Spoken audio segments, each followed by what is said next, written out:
Can't get it right today. Can't get it right. Burned my tongue too. Man, it's just not happening today. Hi BookTube, this is Alethea Thomas. If you have been to the channel before, I welcome you back. If you haven't been to the channel before, welcome.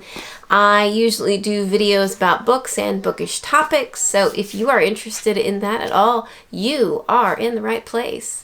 Today I'm talking about my worst reads of 2023. So we're going to start off in the order of the least worst, and then go to the absolute worst that I read this year. There were not that many, thank goodness. It was about 10 total that were just the worst. I don't know. I just didn't like them, or I didn't jive with them, or I just felt the writing was bad, or they were just plain terrible one way or another. Just didn't like them. So I will go ahead and get started with the least worst, I suppose. And the only reason I didn't really like this book is because I didn't like the story so much, and it made me horribly sad. And that is Never Let Me Go by Kazuo Ishiguro. This is also the only book on this list that I actually have a copy of and may give a second chance at some point. The writing was great. I loved the writing. I liked Ishiguro's style, and I just enjoyed the landscape. I enjoyed the descriptions. I enjoyed how his characters interacted with each other. I enjoyed a lot of things in this book. But the subject matter and just the way it made me feel, I didn't like it. Did not like that at all. Made me so sad and just depressed. And I'm just like, oh my gosh, is this possibly a reality? I think that it touched a little bit too much on real life for me to really enjoy it and get the most out of it. I do genuinely feel like this is a good book. I just don't think it was for me. But I think a lot of other people out there love this book. It's, I think, so many people's favorite book, which I don't understand how you could favorite this book, but it's just not, like I said, it's just not for me. Not my cup of tea. Still really great though, and I think that's all I'll have to say on that. And we'll move on to the next book. So I have a list on my phone of all of the books that I didn't like. So the rest of these I don't even own a copy of. I either borrowed them from the library, or maybe I purchased some of them from the half-price bookstore and ended up returning then and exchanging them for something else. I think some of them I ended up putting in a little library at some point. A lot of these, though, I got digitally from the library, which is a good... A lot of them I got digitally from the library, which is a really good thing, and I'm glad I didn't end up spending actual money on them. Do Androids Dream of Electric Sheep by Philip K. Dick. I love Blade Runner. Favorite movie, one of my favorite movies. Such a cool movie, such an interesting dystopian future. I liked the whole androids thing. What is it to be human? What's real and what's not? I liked that kind of deep psychological, just psychological stuff going on in that movie. Absolutely love it. I really feel like the movie was so much better than the book, though. The book deals with a lot of different subject matter than just the movie does. I think the movie did a great job of just keeping the topic to the androids and the interactions with humans, and what is the difference between a human being and an android. Whereas the book goes in this very strange direction, I want to say, of having android animals and taking care of animals that are not real. And I mean, there is something to it, I suppose. Human beings, Earth is basically a wasteland at this point. There's radiation everywhere. Human beings are barely surviving on the planet. And taking care of an animal, whether it be a real animal or an android animal, is part of the whole structure of this world, and it gives the human beings meaning to be able to take care of something else. And they associate a lot of value with these animals, whether they are androids or whether they are real animals. And it got a little weird and a little complicated. And killing animals, which, you know, I being vegan myself, I don't agree with killing animals necessarily, but I try not to preach on it too much. Killing animals to this society was like just the worst thing in the entire world. So there was that interesting message to it, but it just kind of dragged, I want to say, or kind of just stuck in that for way too long in the movie, way too long in the book, where in the movie it really concentrated on the action and the adventure part of it. So the action, the adventure was there, but there was just all this other baggage, I want to say.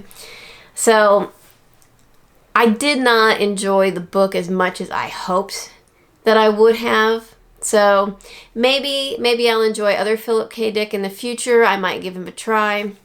But that was actually the first and only one I've read of his, and I really wasn't happy with it. I just didn't like it. It was kind of boring and weird in some ways, and I just didn't get it. Didn't like it, didn't get it. Like I said, probably other people really like it, but I don't think I'm going to pick up another one of those particular books. I might try some of his other books, though, in the future. So that was If Androids Dream of Electric Sheep. I'm sorry, that was Do Androids Dream of Electric Sheep. The next one was Sirens and Muses by Antonia Ingress. I had some really high hopes for this book. High hopes. The cover, I mean, if I'm putting it right here, the cover, gorgeous cover, beautiful cover. And the idea was very intriguing. Art students going to a very prestigious art school for, I think it was graduate art school, and competing basically against one another. Very compelling. You know, then they end up maybe having a romantic relationship with each other. That sounded awesome. That sounded super compelling. It just dragged. It was dumb. The whole book was dumb. The characters were dumb. The characters were doing stupid things the whole time. The whole story kind of went in a circle, and I think I said this in my review of it a long while back at this point. Everything was very cyclical. All the characters ended up right back where they were from the beginning. And the story was just stupid. It didn't make any sense. And there was no growth. Like when I approach a book and, you know, you've got some interesting characters, I expect for growth to happen, but there was no growth in this. Nothing really occurred. That was, you know, profound, interesting, anything to learn from it.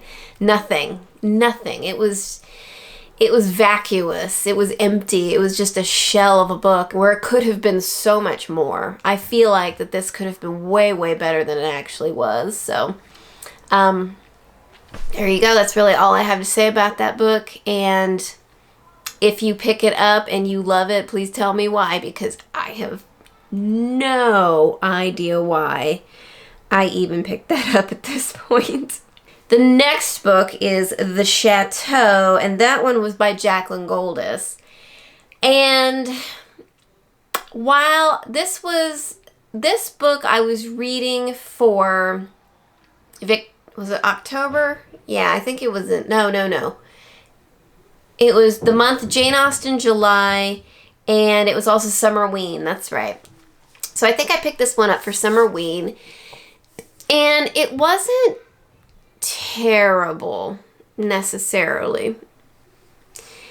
It just wasn't very good. And I felt like the characters were really just poorly put together.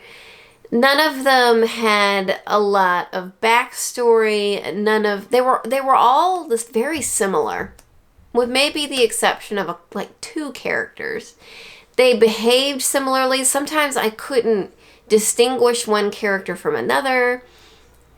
And they were just kind of lame, absolutely lame characters with just no interesting qualities at all.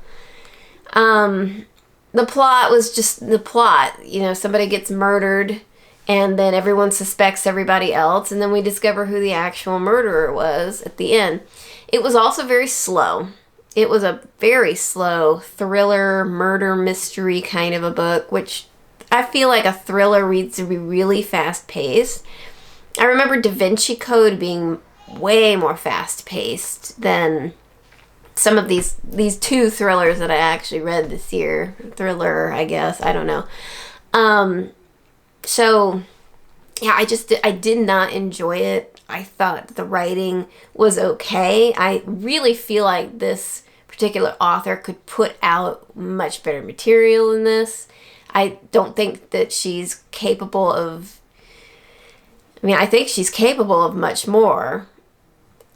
I didn't hate the writing. So hopefully in the future, Jacqueline Goldis will do way better work than this. I just didn't really like it.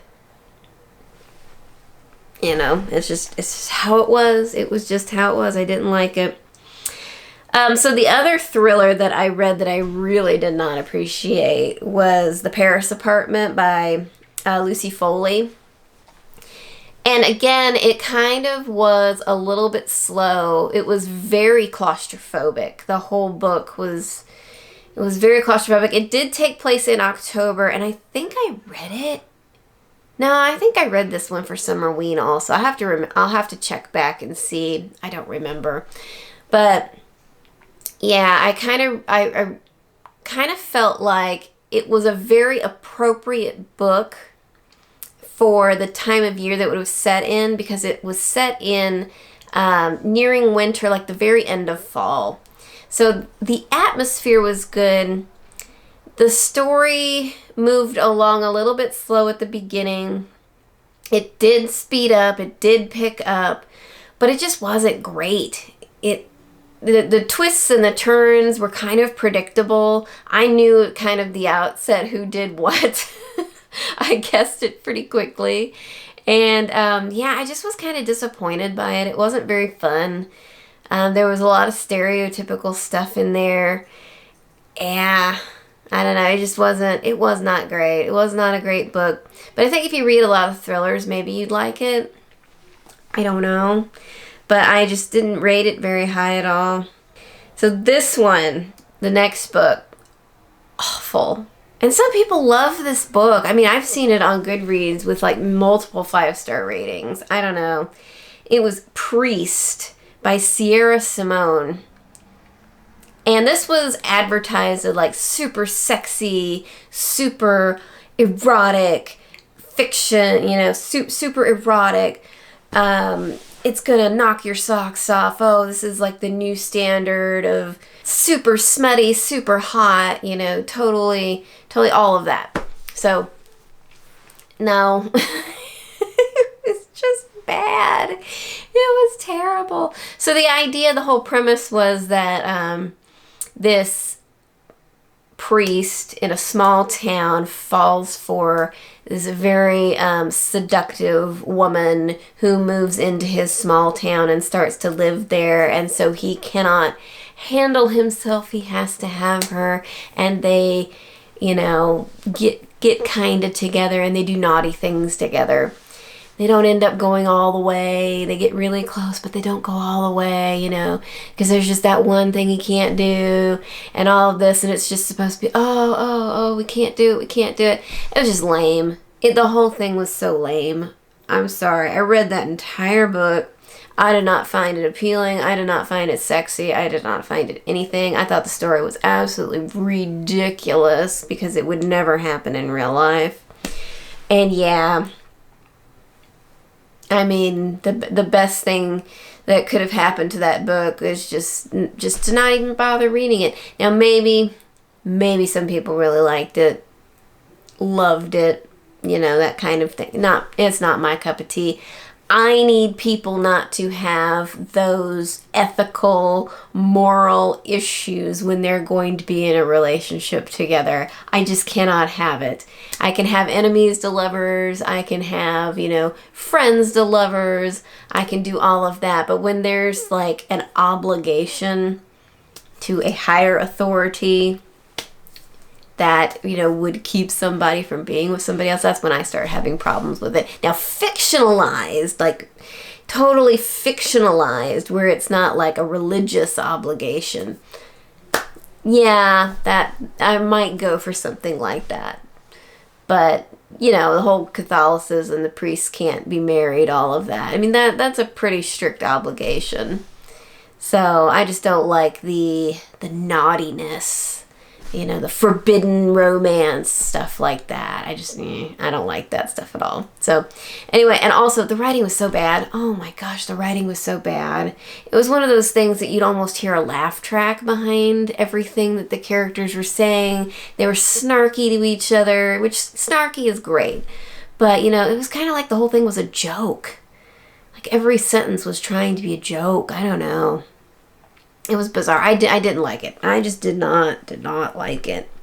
So, there's that. The next book is The London Séance Society. I had high hopes for this thing. Man, it sounded like the coolest plot ever. London in Victorian England, and people can see ghosts, and there's seances going on, and there's a mystery, and all of this stuff where, maybe there is something magical going on with these seances. That sounds like a really cool idea, but the book was just terrible. I hated every minute of that book. I almost DNF'd it halfway through, but I convinced myself, I was like, come on, this has got to get better. This has got to get better. And it never did. It never delivered. The end of the book was so lame to me. I couldn't stand it. And a lot of the characters were just lame. Absolutely lame. The only good part about it was the main relationship between the two girls. Older, I don't know if she was an older woman. Two ladies, I will say, two ladies. That was the only saving grace in this entire book, because I did like their commitment to each other and their backing up of each other. No matter what happened at the end, there was that, and that was good. But the rest of the book was just so poorly executed, I did not like it.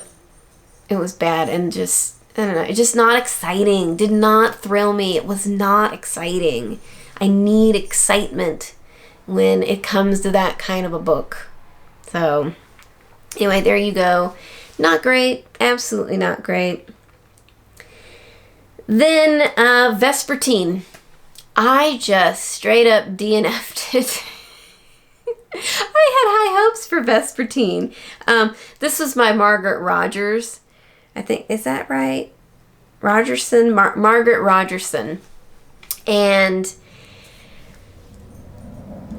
I read A Sorcery of Thorns by Margaret Rogerson and loved it. In fact, I'm going to be talking about that in my favorites of 2023. Fantastic book. But Vespertine, which was before her other books, I think it was the first one. I'm not sure. I started reading the first couple of chapters and I just wasn't interested. And I was interested in some other books at that time, so I just put it down, kept reading other material, and every time I thought about, I'll pick up Vespertine, I didn't want to touch it. I just didn't want it. I was like, no, it's not interesting to me at all right now. And I think it's because there was no real romance in that book. I think it was just because it was all about the one character, which when I'm reading a fantasy book now, I really want that romance in it too. So I'm really a fantasy romance reader at this point. I think an epic fantasy with romance in it is still fantastic for me, but this was a fantasy with no romance. So I just wasn't interested. Was not interested. After 2 chapters, I just sat it down and didn't touch it again. So DNF the poor thing. I may at some point in the future pick it up again, especially if Margaret Rogerson puts out some more material. I may want to go back and just read the entire catalog for her. And that's what I planned on from the beginning after I read A Sorcery of Thorns. It's like, I want to read this entire catalog. She's got to be fantastic. But I just didn't like Vespertine. So anyway, that's that one. Another book that I DNF'd was The House Witch. And this is by an author who has just one name. And I don't know if I'm going to say it correctly. It's Dellamhack. I think that's right. Again, I read a couple of chapters of it thinking, oh, you know, this might be a fun little thing. I got it on Kindle Unlimited. I should have known from the outset, because it was free on Kindle Unlimited, that it's probably not great. I read a couple of chapters of it and I thought it was not good. The writing was just bad. It was just a bad book. The main character, the way he behaved and some of the things he said and the swearing was just unnecessary. Absolutely unnecessary. I did not enjoy that character. I did not like the way he spoke. I did not like the way he behaved. And it was just a kind of a dumb story, and I just put it down. It was very childish feeling to me from the outset. I just didn't enjoy it. So, yeah, I wouldn't pick these up. The House Witch. I mean, there might be some people out there that really enjoy like a fanfic like this. And this is kind of what it felt like. Was it just a kind of poorly amateurish, fanficky kind of feeling I got from it. But there might be people out there that really enjoyed it. I did not like this at all. And I will never pick up another one by this particular author again, because they were just terrible. I do have it still on my Goodreads, but I mean, I don't seriously think I'll ever pick them up again. Okay, and the last book I will talk about is the absolute worst thing I read this year. Horrible book. Oh my gosh, so horrible. And I'd wish I hadn't spent money on it. I spent an Audible credit on this because I thought it would be good, and it turned out to be absolute trash. I mean, it just set it on fire. So bad. This one was The Shadows Between Us by Tricia Levenseller. I hope I said her name right. It's garbage. It's absolute freaking garbage. I hated the characters. I hated how the main female character spoke and behaved in this book. She was absolutely annoying. Horrible character. Why would you want to write about a character that horrible? She was just nasty and rude to everybody from the outset. So entitled, so crappy. No, I don't, she's awful. And the main male character was okay. He was okay. But honestly, I was like, dude, you're a king. Why are you putting up with this bitch? Who would put up with this bitch? Yeah, I just thought it was dumb. The story was dumb. The entire book was just dumb. I hated every single minute of listening to that book, but I went ahead and listened to the entire thing because I spent money on it. Never again. Never again am I doing that to myself. Never again am I getting anything on Audible unless I know for a fact it is something that I am going to enjoy. Maybe enjoy is a little bit too strong. Know that I'm going to get some value out of, perhaps. even if necessarily it might not be the most enjoyable thing. I am not going to spend another Audible credit on something like this.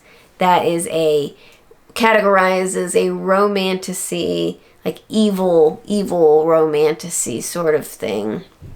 You know, with bad guys in it falling in love. I'm never going to spend my money on that kind of thing again on Audible.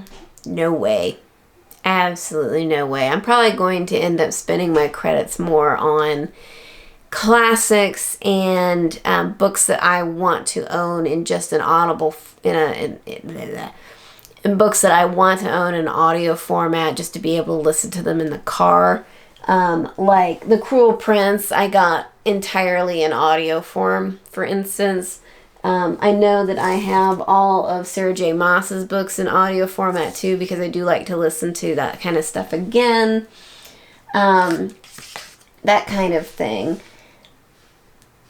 That's probably what I'll end up doing. Or, you know, things that I do plan on reading in physical form and audio, because I do like that kind of reading experience where you're reading it on the page and listening to it in your ears. So yeah, I just did not like The Shadows Between Us. It was garbage. Don't pick it up. Don't read it. It's not worth your time. Was not exciting. It wasn't spicy. I think that's why I picked it up, actually, because it was maybe on a TikTok list or something where they were like, oh, this is spicy. It wasn't spicy. It was dumb. There might have been a little spice in it, but I don't remember because it was just so dumb. I didn't really care for it at some point. But yeah, it was just a terrible, terrible book, poorly written. I hated the characters, all of that. So I think that was it for my absolute worst books of 2023. Most of them, when I just picked them up, they disappointed me. Didn't thrill me, didn't excite me. I just didn't enjoy reading them, and I would either put them down and just dread picking them up again, or I just stopped reading them. Okay, well, I think that was all of my worst books for 2023. I hope you guys enjoyed this video. I hope that this helps you in your reading journey to know which books to stay away from. If you value my opinion at all. I mean, I don't know. There are some on here, like I said, that, you know, maybe some people will really like it, but I sure didn't. But in any case, I hope that you all have a wonderful, wonderful rest of your year, and we'll see you very soon with the next video, and that will be my favorite books of 2023, which is really what I'm excited for. But have a wonderful, wonderful day. Thank you. Bye-bye.